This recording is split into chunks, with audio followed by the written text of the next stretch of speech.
오늘 여러분들이 읽으신 본문은 참 여러분들 가고 오는 신앙생활 가운데에 많이 읽으신 그런 본문들이에요. 그리고 또 특별히 지난 한 두세 주간 우리 수요일 예배를 통해서 지금 고린도 교회에 있었던 일들을 이 고린도 전서를 통해 갖고 우리가 함께 나누고 있는데요. 특별히 수요일날 나오지 못해서 그 전후의 내용을 잘 모르는 분들을 위해서 잠시 설명을 드리면, 고린도 전서라는 이 책은 고린도 교회에 보낸 바울의 편지글입니다. 그냥 불특정 다수에게 광고하기 위해서 신문 사이에 넣어놓은 그런 글이 아니라 고린도 교회와 바울 사이에 아주 긴밀한 관계가 있어서 보낸 편지글이 되는데요.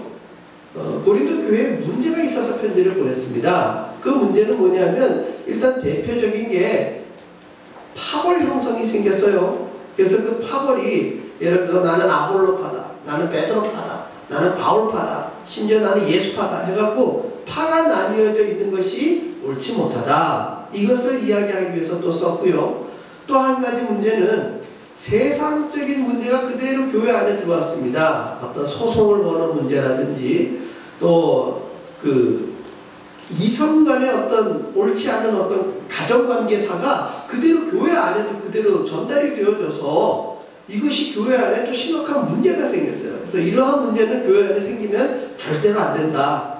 너희가 화목하고 서로 좋은 관계를 유지해야 된다. 이런 얘기들을 권면을 합니다.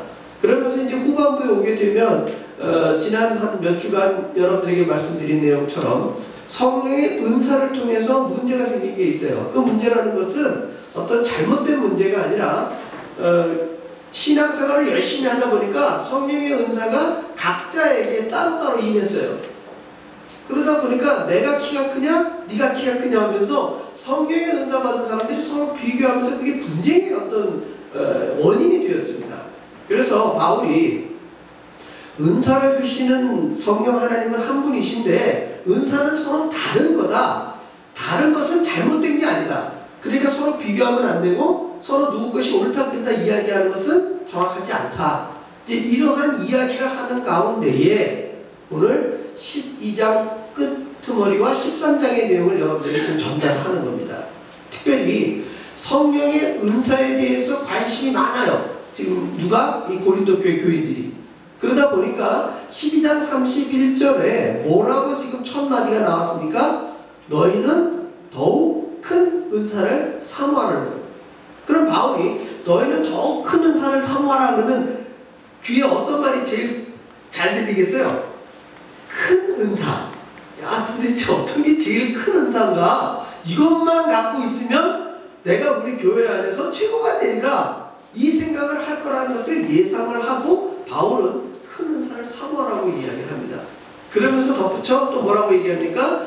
내가 또한 가장 좋은 길을 너희에게 보이리라. 가장 좋은 길.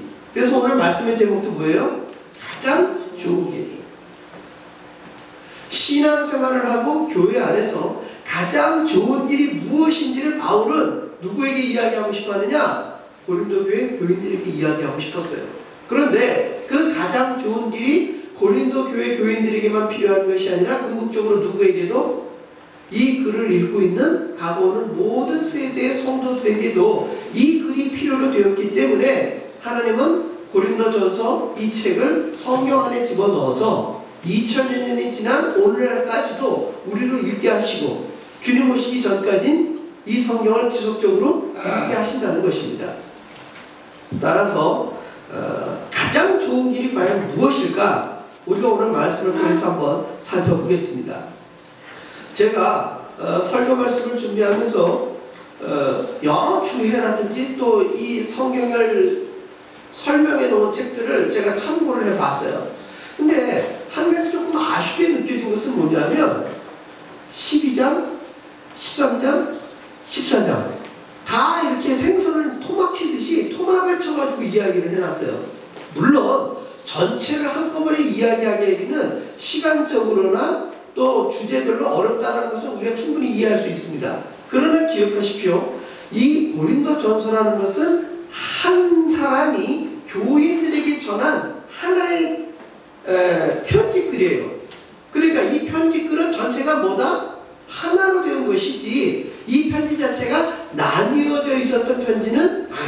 틀림없습니다. 그런데 오랜 시간 동안 교회 안에서 우리가 신앙생활을 할 적에 테마별로 나누어서 설교를 듣다 보니까 12장이며 13장이며 14장을 전부 우리는 어떻게 들은 거예요? 무슨 1일 연속극도 아니고 주말 연속극도 아니고 나누어서 하다 보니까 13장은 무슨 장이다? 사랑장이다. 12장은 무슨 장이다? 성령의 은사장이다. 그렇게 나누어서 알고 있다는 것이요. 그러나 바울은 이것을 결코 나누어서 전하는 것이 아니라 한 가지의 흐름을 갖고 전했다는 것입니다. 따라서 12장, 13장, 14장의 내용을 우리가 통째로 넣어서 제가 설명을 드린다면 바울은 고린도전서 초반에 그리고 중반에도 그 얘기가 나오는데요. 12장 서두에 보게 되면 이 고린도 교회 교인들이 젖먹이 수준이라고 이야기를 합니다. 내가 너희를 밥으로 먹이지 아니하고 젖으로 먹였으니, 그 얘기는 뭐냐면 바울의 어떤 신학적인 내용이나 신학적인 내용을 이 사람들이 다 알아들을 만한 수준이 되지 않기 때문에 굉장히 수준을 낮춰서 얘기를 했다는 거예요. 두 번째, 저희 아이들 같은 경우도 그런 경우들이 많지만 무슨 이야기를 부모 입장에서 직설적으로 얘기하면요 기분 나빠하고요 때로는 눈물을 흘리기도 합니다. 그러니까 그러한 성향을 알 때는 완곡하게 돌려서 이야기를 한다는 것이죠. 따라서 오늘 여러분들이 지금까지 잘 알고 계셨던 이 고린도전서 13장 1절에서 3절까지의 내용은 실질적으로 바울이 고린도 교회 교인들에게 하고 싶은 얘기예요. 그런데 직설적으로 얘기하면은 기분 나빠하고 받아들이지 않을 것 같으니까 주어를 살짝 바꿨어요. 뭐라고? 나라고. 1, 2, 3절에 보면 주어가 전부 누가 돼 있어요? 내가로 되어 있죠. 내가. 여기서 나라는 누구예요? 바울이죠. 그런데 실질적으로 이 말을 듣게끔 하고 싶은 사람은 누구예요? 고린도 교회 교인들이에요. 그래서 성경을 살짝 주어를 바꿔서 너희는 이라고 한번 바꿔서 제가 읽어보겠습니다. 너희는 사람의 방언과 천사의 말을 할지라도 사랑이 없으면 소리나는 구리와 울리는 꽹과리가 되고, 너희는 예언하는 능력이 있어 모든 비밀과 모든 지식을 알고 또 산을 옮길 만한 모든 믿음이 있을지라도 사랑이 없으면 너희는 아무것도 아니오. 너희는 너희에게 있는 모든 것으로 구제하고 또 너희 몸을 불사르게 내어줄지라도 사랑이 없으면 너희에게 아무 유익이 없느니라. 이해가 되시죠? 바울이 고린도 교회 교인들에게 직설적으로 하는 말은 주어가 뭐다? 너희는. 근데 이렇게 너희는 하면은 듣는 고린도 교인들이 어때요? 이걸 거부하게 된다는 거예요. 기분 좋게 받아들이지를 못한다는 거예요. 실질적으로 전하고 싶은 말은 지금 고린도 교회 교인들에게 은사가 부족하거나 그들에게 어떤 특별한 능력이 부족한 것이 아니라 그것을 갖고 있는데 지금 뭐가 빠진 거예요? 사랑이 빠진 거예요. 사랑이 빠져 있기 때문에 이 은사보다, 이 능력보다 더 중요한 것은 무엇이다? 사랑이다. 이것을 강조하기 위해서 두 가지 내용을 같이 집어넣은 거예요. 은사보다 사랑이 더 중요하다. 너에게는 은사가 더 중요한 것이 아니라 지금 사랑이 빠져있다. 그런데 주어를 너희는 하면서 얘기를 하면 어떻게 받아들인다고요? 이게 쉽지 않다는 얘기예요. 결국 바울은 여기에서 완곡하게 주어를 누구에게로 돌린 거예요? 자신에게. 그리고 너희는이라는 표현보다는 우리가라는 표현을 쓰는 것이죠. 그래야 누구는 자기까지, 바울 자신까지도 집어넣으면서 고린도 교회 교인들을 품어 안는 것이기 때문에 그래요. 제가 여러분들에게 설교를 하면서 여러분은, 너희는 이렇게 표현을 쓰지 않습니다. 항상 저와 여러분은, 우리는 이 표현을 쓰는 이유는 바로 우리가 한 공동체로 분리되어 있는 사람이 아니기 때문에 그렇습니다. 4절 이후도 같은 맥락이죠. 그들에게 있는 것은 가르치는 것이 아니라 부족하고 갖추지 못한 것에 대한 이야기이죠. 4절과 7절을 보십시오. 사랑은 오래 참고 사랑은 온유하며 시기하지 아니하며 사랑은 자랑하지 아니하며 교만하지 아니하며 무례히 행하지 아니하며 자기의 유익을 구하지 아니하며 성내지 아니하며 악한 것을 생각하지 아니하며 불의를 기뻐하지 아니하며 진리와 함께 기뻐하고 모든 것을 참으며 모든 것을 믿으며 모든 것을 바라며 모든 것을 견디느니라. 4절, 5절, 6절에서 반복적으로 나타나는 단어가 있어요. 그게 뭘까요? 아니하며. 아니하며. 성경에서 두려워하지 말라 이런 식으로 하나님의 음성이 어떤 특정인에게 임재할 때에는 그 사람의 마음이 어떤 상황이라고요? 두려워하고 있는 상황이라는 얘기예요.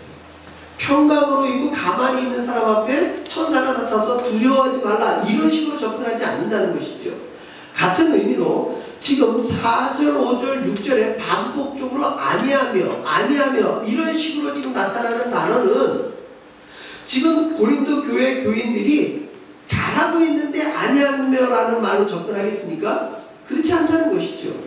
지금 현재 상황이 이러한 부분들의 부족함이 있기 때문에 부지불식간에 아니면 의도적으로라도 바울은 이 부분이 필요한 것을 얘기하는 거예요. 무례히 행하지 아니하며 자기의 유익을 구하지 아니하며 이렇게 강조적으로 얘기한다는 것은 쉽게 얘기하면 지금 무례함이 교회 안에 있다는 얘기예요. 자기의 유익만을 구하는 그 좀 이기적인 자세들이 교회 안에 있다는 얘기예요. 성내는 부분도 악한 것도 다 있기 때문에 이러한 부분들에 대해서 사랑이 있으면 이러한 부분들은 하지 않는 것이다. 자녀들에게 음식을 하나 주면서 뭐라고 얘기합니까? 자, 이거는 누구하고 나눠 먹어야 돼 하면서 주죠. 왜 그런 얘기를 합니까? 성인들한테 음식을 주면서 자, 이거는 여러분들 나눠 드십시오라고 이렇게 얘기해요? 그렇지 않죠. 접시에 과일이 됐든 어떤 음식이 됐든 드리면은 나눠 먹습니다. 그런데 아이들의 경우는 특별히 그 부분에 대해서 이야기하지 않으면 이거는 다 누구 거다? 내 거라고 생각을 한다는 것이죠. 결국 바울의 이러한 어떤 조금은 잔소리같이 반복되어지는 단어를 우리가 깊이 있게 묵상을 하게 되면 왜 이 단어를 반복적으로 썼는지를 우리는 알 수 있다는 것입니다. 결국 하고 싶은 이야기가 6절, 7절 하반절에 나옵니다. 사랑은 진리와 함께 기뻐하고 모든 것을 참으며 모든 것을 믿으며 모든 것을 바라며 모든 것을 견디느니라. 그렇습니다. 이것은 기본적인 문자적으로 오랫동안 우리가 사랑에 대하여 읽고 알고 은혜 받은 대로 믿는 것도 중요하지만 오늘의 본문 자체에서 이야기하고자 하는 바울의 의도를 이해하는 것도 고린도전서 전체를 보고 특별히 12장, 13장, 14장의 전반적인 내용을 이해하는 데 매우 중요합니다. 8절에 사랑은 언제까지나 떨어지지 아니하되 이게 중요하다는 거예요. 사랑은 영원하다는 거예요. 이전에도 있었고 현재에도 있고 앞으로도 있는 거예요. 그런데 지금 고린도 교회 교인들이 하고 있는 은사나 예언은 기간이 정해져 있는 거예요. 아무리 앞에 일어난 예언이라 할지라도 그 예언이 시간이 지나서 이루어지면 어때요? 그 다음은 예언의 의미가 영속적이지 않아요. 그 예언은 거기서 끝이라는 얘기예요. 따라서 예언도 패하고 방언도 그치고 지식도 패하리라. 없애라는 것이 아니라 때가 되면 이러한 것들은 효력이 끝이 난다는 거예요. 그렇지만 사랑은 어떻습니까? 사랑은 그 이후에도 영속적으로 남는다는 것입니다. 여기에 다 낳아주신 부모님의 은혜들을 기억하실 겁니다.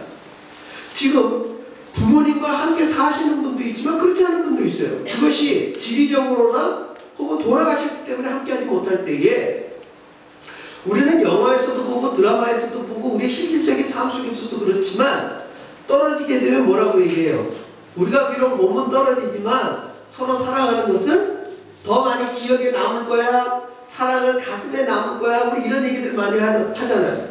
그리고 심지어 이 세상의 삶을 마감하시는 우리 모든 가족들이나 또 부모님을 생각할 때에도 그 부모님의 사랑이 돌아가셨기 때문에 이제는 사랑이 끝이 났습니까? 그렇지 않아요. 자식을 키우면서도 우리는 부모님의 사랑을 다시금 되새길 수 있다는 것이죠. 그 사랑은 유효기간이 있다 없다? 없다는 것이에요. 결국 바울은 이렇게 이야기하는 것이에요. 폐하라는 것은 하지 말라거나 없애거나 부정적인 내용이 결코 아닙니다.